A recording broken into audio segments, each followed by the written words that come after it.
BRS Congress లపై తీవ్ర స్థాయిలో మండిపడ్డారు మల్కాజ్గిరి బీజేపీ అభ్యర్థి ఈటెల రాజేందర్. బీఆర్ఎస్ అధికారం కోల్పోయాక ఇష్టం వచ్చినట్లు మాట్లాడుతోందన్నారు బీజేపీ నేత ఈటెల రాజేందర్.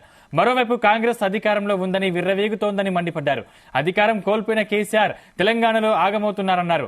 కల్వకుంట్ల కుటుంబానికి వారి అహంకారమే శత్రువన్నారు. మల్కాజ్గిరి పార్లమెంటు నియోజకవర్గంలో జరిగిన కంటోన్మెంట్ బూత్ స్థాయి కార్యకర్తల సమావేశంలో ఈటెల రాజేందర్ ఈ వ్యాఖ్యలు చేశారు.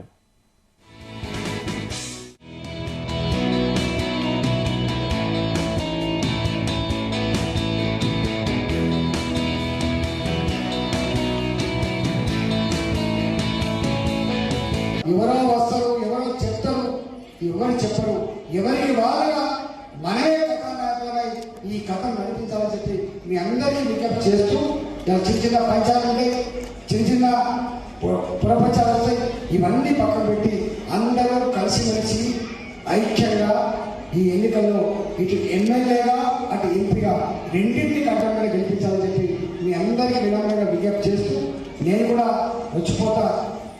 ఇంతవరకు ఇంకా పెద్ద నియోజకవర్గం 37 లక్షల ఓట్లున్న ఇది సంవత్సరం కూడా ఓడ్చుకోలేదు. గంట పెద్ద కాన్సెన్స్ కాబట్టి ఉన్నంతలో 18 గంటల పాటు ప్రజల మధ్యనే ఉంటా, ప్రజల కోసం ఉంటా. కాబట్టి నా గురించి చెప్పాలి కదా, ఒక్కడి మాత్రం చెప్పలేదు, కాళ్ళకు మున్నితే పనుతో పీకే సర్వ్ చేసి బిడ్డ పెట్టుకో, ఇది నచ్చలేదు.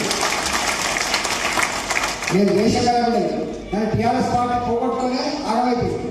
నాలాంటి పనుల్ని పోగొట్టుకొని ఆ పార్టీ ఏమైందో నువ్వు చూసింది. కాబట్టి మేము పనిని నమ్ముకున్నాం, ప్రజల్ని నమ్ముకున్నాం, ధర్మాన్ని నమ్ముకున్నాం తప్ప మేము అధికారం రాగానే అహంకారం పెట్టడం కాదు. కాబట్టి రేపు కో అంటే పీస్త పలికే బిడ్డ ఇంటిలో ఉంటాడు, మీ కాలు కొడితే పని తప్పికి బిడ్డగా ఉంటాడు.